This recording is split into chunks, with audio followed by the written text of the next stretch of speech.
Revenge with Karen. I'm not approving that invoice until we get the right bond writer, I said, holding the file like it was radioactive. Bryce smirked. No one reads that legal junk anyway. It was 7:42 a.m. on a Tuesday, and I already wanted to shove my entire 3-monitor setup into the breakroom Keurig. Bryce had been here 3 weeks and was already making it his full-time job to bulldoze everything that wasn't flashy enough to look good on a slide deck. Man wore Bluetooth earbuds like they were a personality. He'd never met a form he didn't want to ignore or a shortcut he didn't want to take. Me, I was the boring one. Contracts administrator. 9 years at Ferris and Wexler. Never missed a deadline, never lost a document, never let a single compliance clause get bulldozed without a fight. My job was to make sure the house didn't collapse. His job? Toss lit matches into the walls and call it a renovation. Leaned against my cubicle like it owed him rent. Ashley, we're moving faster now. We don't need every T crossed. This isn't court. No, I said, dry as printer toner, but it is the federal government. Bryce waved me off. We've got AI procurement tools now. The system flags anything important. I stared at him. The system doesn't read bond clause riders, Bryce. Humans do that. Exactly, he said with a wink, and you've just been replaced by a faster one. I wish I could say I screamed, flipped a desk, or threw a stapler at his forehead. But no, I just sat there and let him think he'd won. I nodded like a good little admin drone and opened my version history folder. Because here's the thing about being boring and invisible. You can change the map while they're not looking. That's how Clause 11, B, was born. Right around the time Bryce started crowing about process streamlining and mocking my spreadsheets during lunch breaks, I updated the firm's standard change order template. Quietly. No fanfare. Just a little buried clause that said all federal contract modifications required a secondary sign-off from a designated compliance officer to remain within surety bond terms. Without it, we'd be in technical breach. Guess who the designated compliance officer was? Spoiler, it wasn't Bryce. And when I say no one noticed, I mean no one. Not legal, not the interns, not even the guy from QA who reads onboarding PDFs for fun. They were all too busy clapping for Bryce's new era of efficiency to bother reading the fine print. Oh, and by the way, if you're enjoying this story and want to make sure I keep exposing corporate idiots with weaponized paperwork, hit that subscribe button and toss a like on this. Seriously, 93% of people who listen don't subscribe, and it's the only thing keeping my tea hot and my lawyer friends paid. Appreciate ya. Back at Ferris and Wexler, the storm was still a speck on the horizon. Bryce was revving up. He'd started pushing through federal highway bids with zero oversight, signing off on procurement routes that skipped our usual vendors in favor of some cut-rate supplier he used to golf with in Scottsdale. I flagged the risks, flagged the timelines, flagged the potential for exactly what was about to happen. He called me paranoid and CC'd the COO with a "we're modernizing" subject line. I watched as compliance emails piled up in his inbox, unread. I documented. I double-backed everything to my personal cloud, encrypted and timestamped. I saved every signature, every version, every snide Slack comment. Because if there's one thing I've learned after 9 years in federal contracting, it's this: the system always ticks. Quietly. Until it doesn't. 1 week before everything unraveled, Bryce called me into a meeting just to publicly say my job was redundant and that the future of procurement didn't include manual bottlenecks. I nodded, I smiled. I handed him a stack of pre-cleared change orders. They all had Clause 11, B, in them. He didn't read a single one. Then I went back to my desk, closed my laptop, quietly started backing up my consulting portfolio. Not because I was scared of losing my job, but because I knew exactly how they were going to lose their bond. Bryce called it a new dawn. That's what he actually named the internal memo, like he was announcing the second coming of capitalism. Big serif font, corporate blue header, lots of vague verbs. Streamline, modernize, optimize. Whole thing read like it had been written by ChatGPT after too many white wine spritzers. But the kicker, page 2, effective immediately, non-core compliance workflows will be redirected through our AI-enabled procurement assistant and temp support pool. Translation.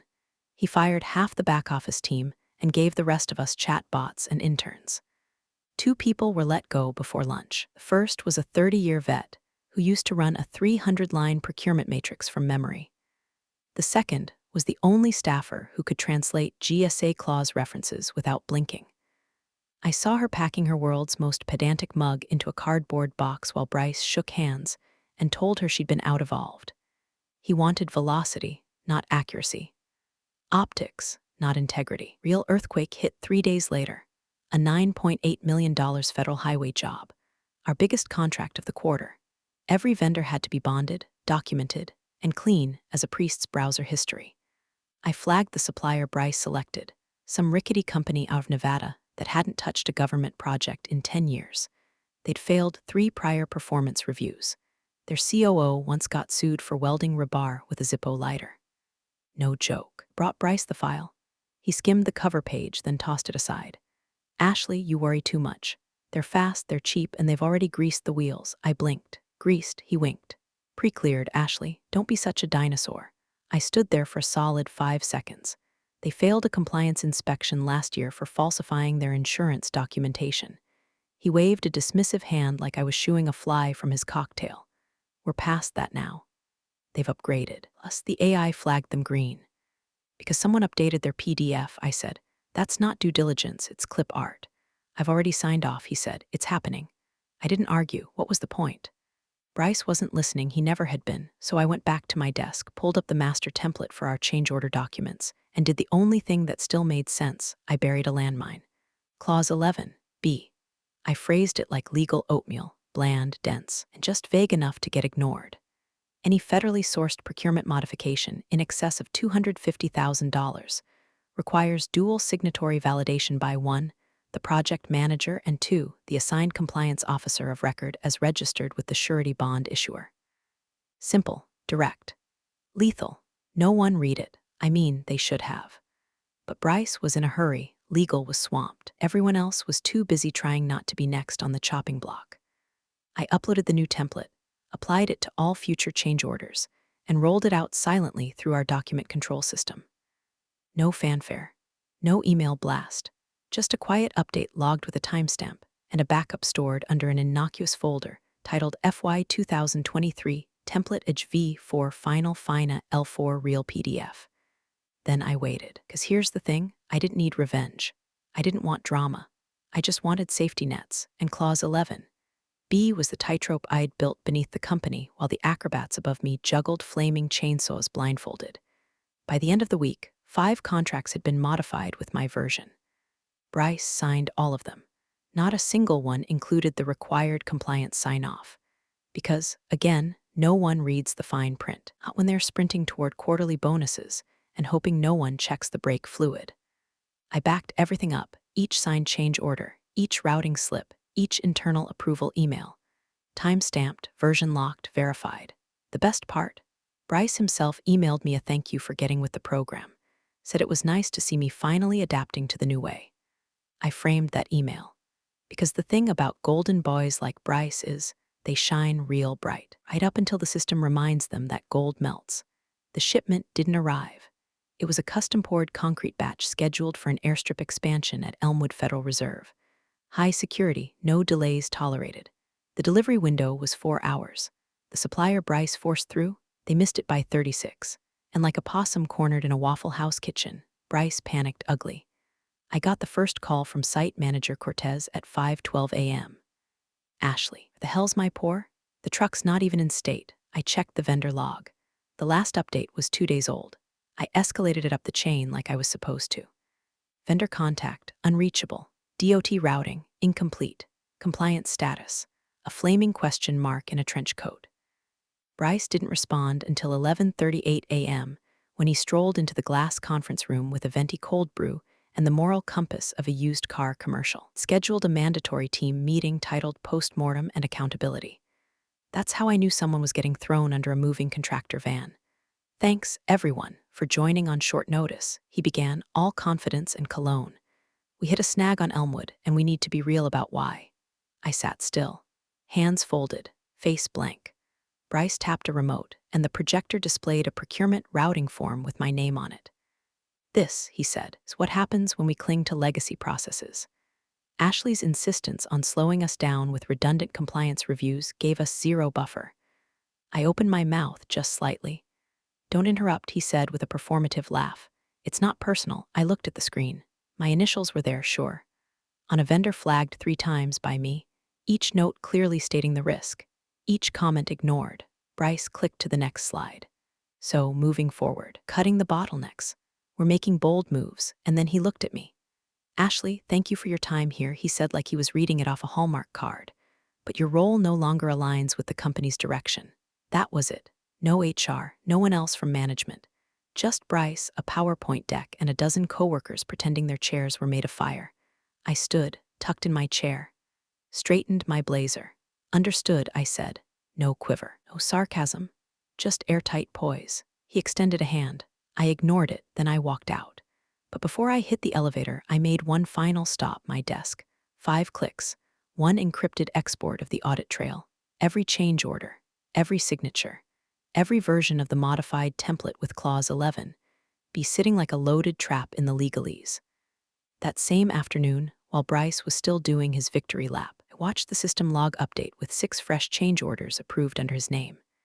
Backlogged approvals, all rushed through now that I was out of the way, all missing the required dual sign-off, all federal jobs, all bound by the bond conditions, and every single one of them tied directly to a clause he never read. I poured myself a drink that night, not because I was sad, but because I knew what came next. Not instantly, not like in the movies, oh explosive confrontation. Just a slow, ticking cascade, a whisper at first, because Bryce didn't just fire the paper pusher. He cut the fuse on a bomb buried in his own workflow and smiled while he did it. Humiliation, sure, but it didn't last. What lasted was the audit trail. The paper I pushed, it pushed back. The first alert came in at 2:14 a.m. Subject line, non-compliant change order sequence detected. Status, violation of Clause 11. Triggered by, user, Bryce Langston, VP Ops. I didn't even flinch. Just sipped my tea and scrolled. 3 more alerts rolled in over the next hour, each tied to a separate federal contract. Each missing the second signature, mine. Each one carrying the quiet weight of a ticking clock. C, when I built Clause 11. B, into the change order template, I didn't just add text, activated an automated verification process that logged incomplete approvals and triggered passive alerts to our compliance shadow system. Most people didn't even know it existed. We called it the kitchen sink. It was a last resort audit protocol I helped design after a close call with an Army Corps project in 2019. And once activated, it didn't bark. It purred, silently building a case, logging violations, timestamping every signature like it was preparing for court.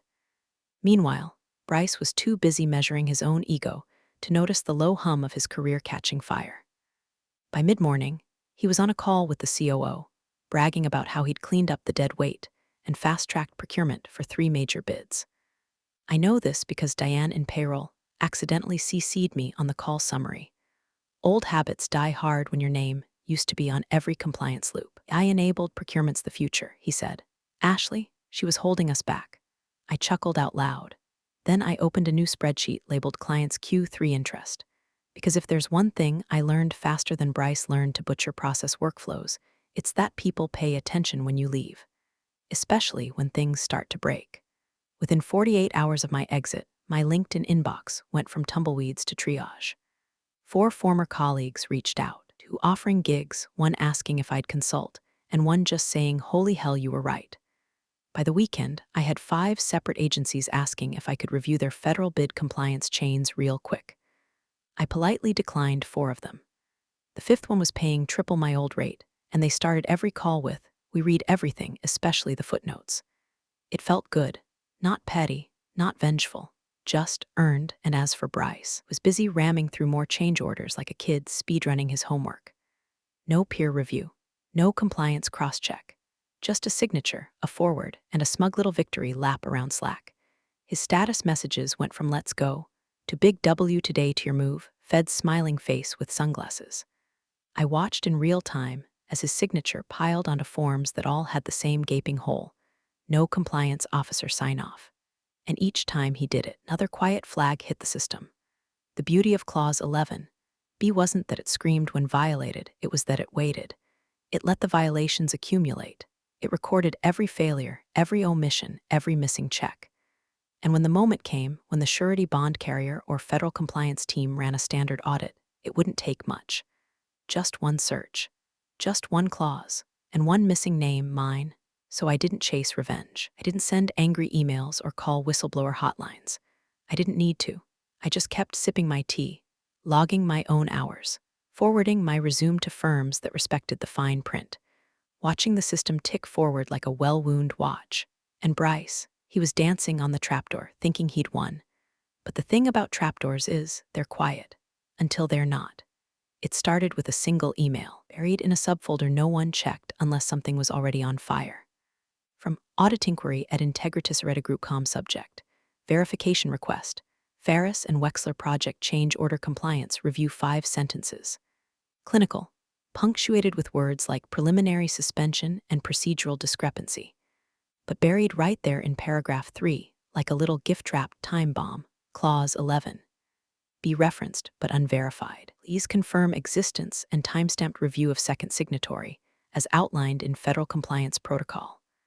I read it 3 times, then once more just to enjoy it. By then, I wasn't even working from my kitchen anymore.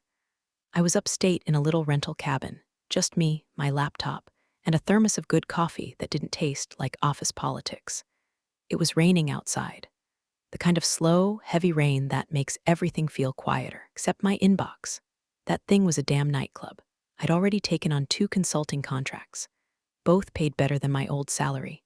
One client insisted on Zoom calls with my cat visible for morale.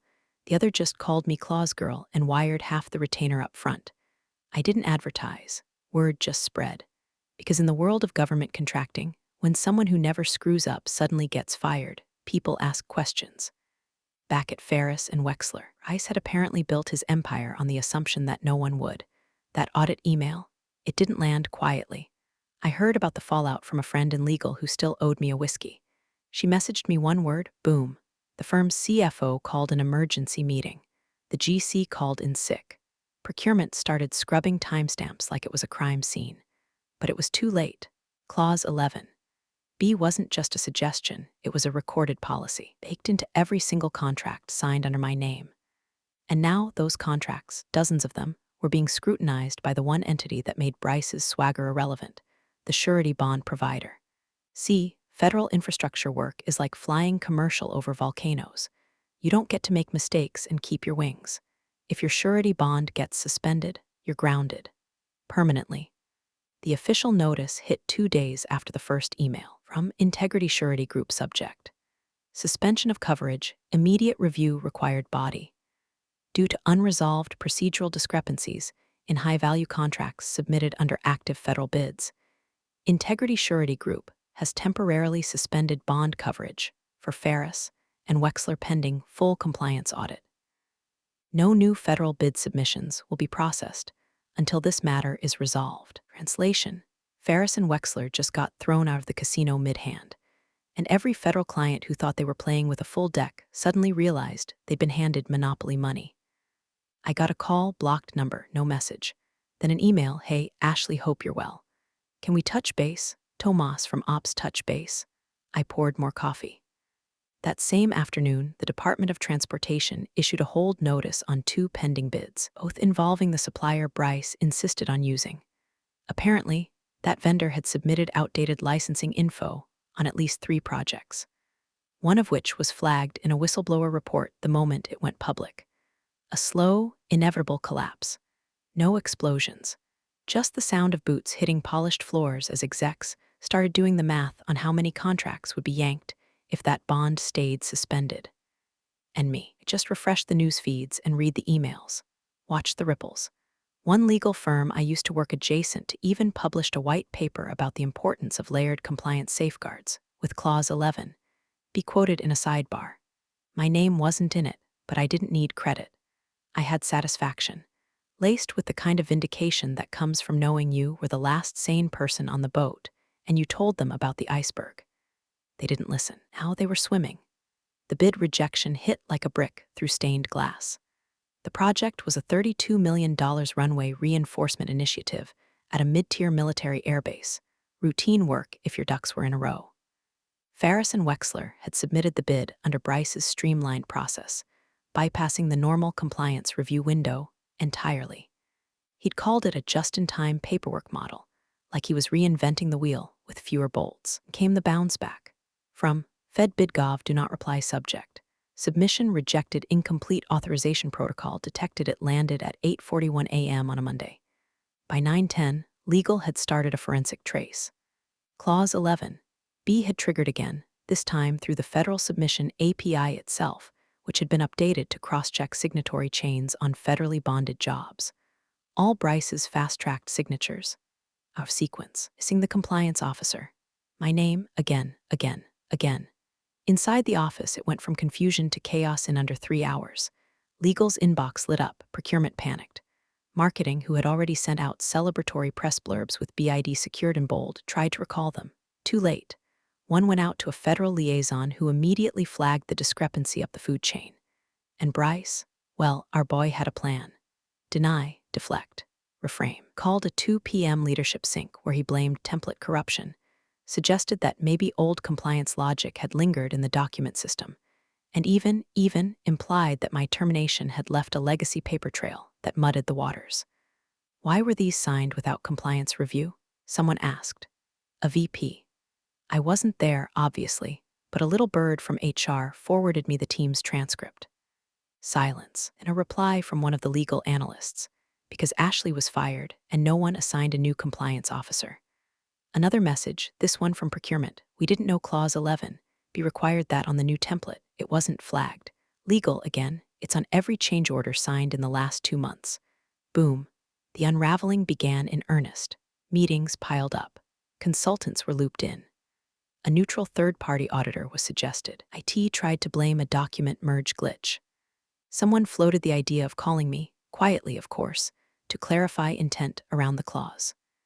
Meanwhile, I was elbow-deep in a compliance simulation workshop for a private engineering firm that had just won a federal energy contract and wanted to get ahead of red tape.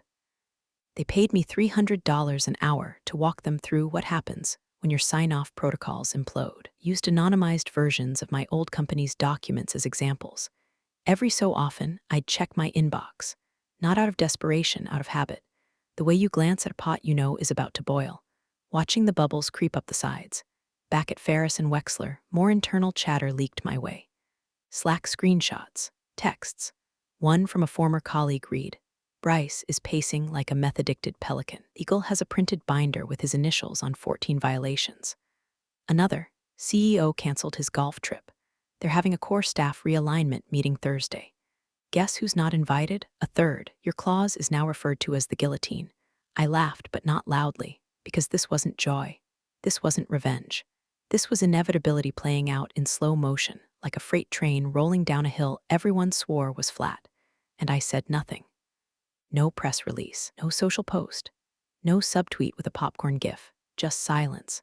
Professional, unbothered, impenetrable silence. Because when your work is solid, you don't have to shout. You just have to wait for the echo. The subject line was short. Just, can we talk? The sender, Gerald Stanton, CEO of Ferris and Wexler. A man who once told me I had a great head for details and then promoted Bryce over me because clients like flash. His email hit my personal inbox at 6:03 a.m. Not a calendar invite. Not a forwarded assistant request. Just 4 words and a digital olive branch dipped in desperation. I read it while watering a basil plant. Didn't even open it right away. Let it sit there for an hour, blinking unread, while I stirred honey into my tea and finished reviewing a subcontractor packet for a client who actually listened when I said this clause matters. Funny how the companies that pay on time also ask questions before signing things. Around 7:15, I forwarded the email to my attorney. Subject, they're cracking. Attachment, clause 11 template v3. PDF for reference. By noon, Gerald had a response. Not from me, he wouldn't get that privilege. It came from the law office of Kaplan, Rigg, and Harlow. My counsel, one of those lawyers who speaks softly but invoices like a wrecking ball. Reply was civil, warm, even, but it included a 5-page attachment. Proposal, contractual consulting agreement. Ashley D. Monroe, hourly rate, $475, retainer, $15,000, term, month-to-month scope, bond compliance audit and change order review conditions, remote only, no NDA, 0 direct interaction with Bryce Langston. All communications via secure portal or legal intermediary. A wiggle room, no meetings, no quick calls to align. If they wanted the person who built the framework they were now drowning in, they could pay the toll. I expected pushback, maybe a counteroffer, a negotiation. What I got was an instant DocuSign signature and a follow-up email from Gerald that read only, "Thank you. We're ready when you are. Damn right you are." The audit files landed on my desk less than an hour later. A mountain of chaos, change orders, internal comms, draft PDFs full of red lines and missing initials. I logged into their backend system, still using the admin password I'd set up 9 months prior, FWX compliance #2023, and began cross-referencing timestamps. Every violation was a breadcrumb. Every missing signature was a spotlight on Bryce's incompetence. I didn't rush. I annotated. I highlighted. I flagged patterns. And every so often, I'd pause to admire just how elegantly the trap had sprung. They didn't even realize Clause 11. B wasn't just a clause, it was a ledger. A living record of everything they refused to do until it was too late. Back-channel chatter resumed. One from Tomas in Ops. "Saw your name in the system again. You're back." No reply. Another from Cheryl in Legal. "Gerald looked relieved after your contract cleared. Bryce hasn't been seen on Zoom all week." Still no reply. 'Cause I wasn't back. I was billing. I was the invoice that arrived after the ego faded and the panic set in. I was no longer on the team. I was the professional they'd discarded, now holding the only map of their mess. And every minute they wasted pretending otherwise cost them $7.91, because I made sure my hourly rate calculated down to the penny. Just for fun. Bryce, still radio silent. No forwarded emails. No apologies. No attempts at contact. Good. The contract was ironclad. I wouldn't work a single minute if his name even appeared in a CC line. And yet, I could feel him squirming somewhere behind the glass walls of that office, watching the system he'd hijacked slowly, precisely, get rebuilt around the woman he called obsolete. Obsolete. That word was going to look real good next to his severance paperwork. The boardroom was packed tighter than a fire code would allow, and dead silent, for the faint buzz of the overhead fluorescence and the hum of the projector warming up. Gerald sat at the head of the table, flanked by legal, finance, ops, and whatever ghost remained of procurement's credibility. No catered lunch, no coffee carafes, just binders, laptops, and the scent of an empire on fire. Bryce was there too, pale, jittery, shirt collar open, tie missing. He looked like a man trying to sweat out a felony. "Let's begin," said Natalie from legal, voice flat as drywall. She tapped the remote. Slide 1 came up, change order chain Elmwood project. This is the first of 17 flagged submissions currently under review by Integrity Surety Group and the Department of Transportation. You'll see that all 17 follow an identical authorization pattern. Click. Slide 2, Bryce's signature, bold and smug in blue ink. Date stamped. No co-signature.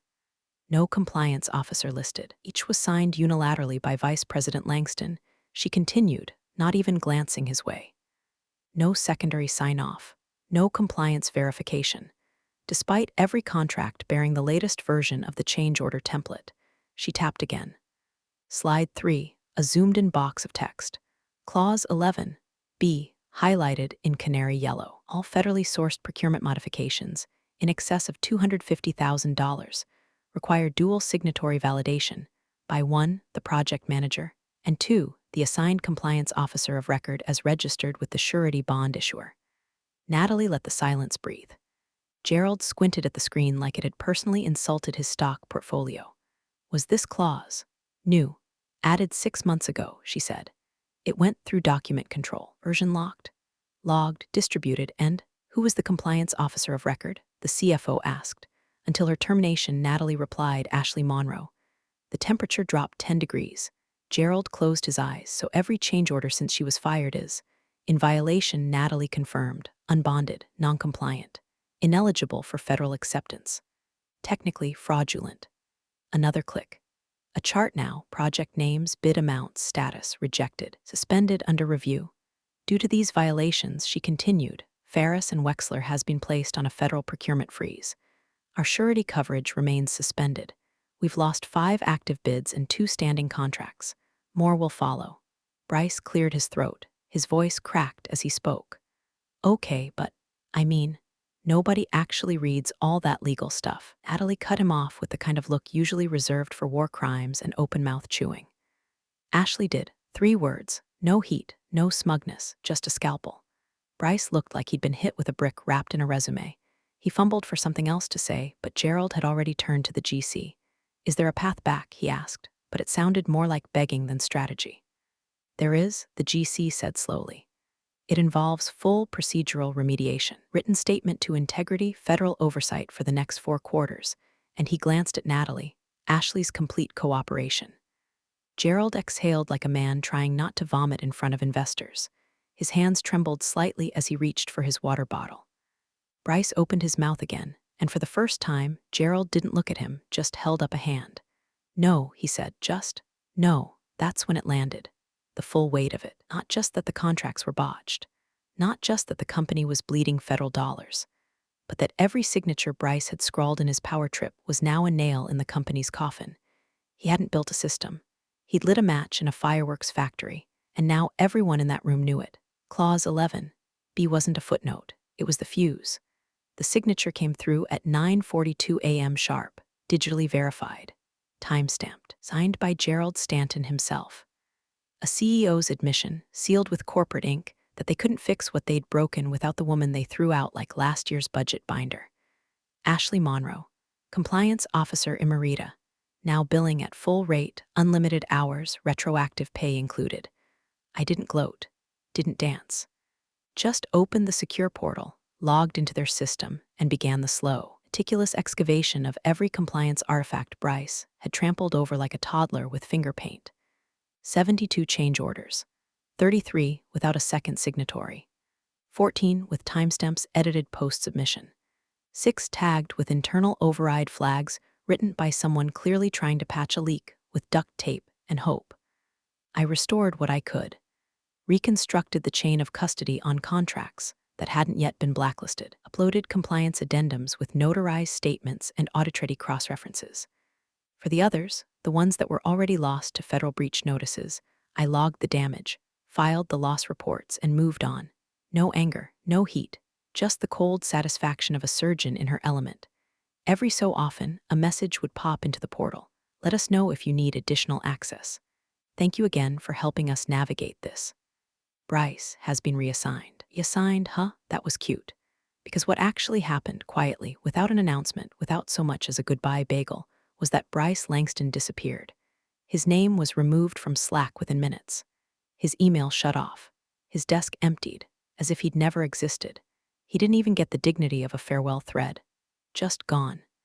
His last recorded act as VP of Operations was signing a change order on a suspended bid, 2 hours after Clause 11. He had officially triggered a federal response.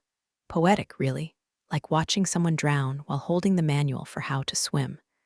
I was paid in full by the end of the week. No questions, no quibbling over scope or hours. Gerald didn't even blink when my invoice arrived with a line item labeled post-termination procedural reconstruction due to gross negligence. On Friday afternoon, as the fall leaves outside my cabin started to turn the same color as old manila folders, a final email hit my inbox. From Gerald Stanton, subject, "No subject body, thank you, we're sorry." I stared at it for a moment. No legalese, no ask, just those 4 hollow words from a man who finally understood what he'd lost.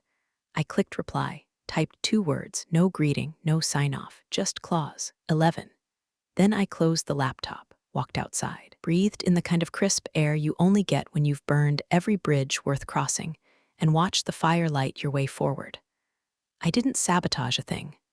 I wrote the rules, and I followed them.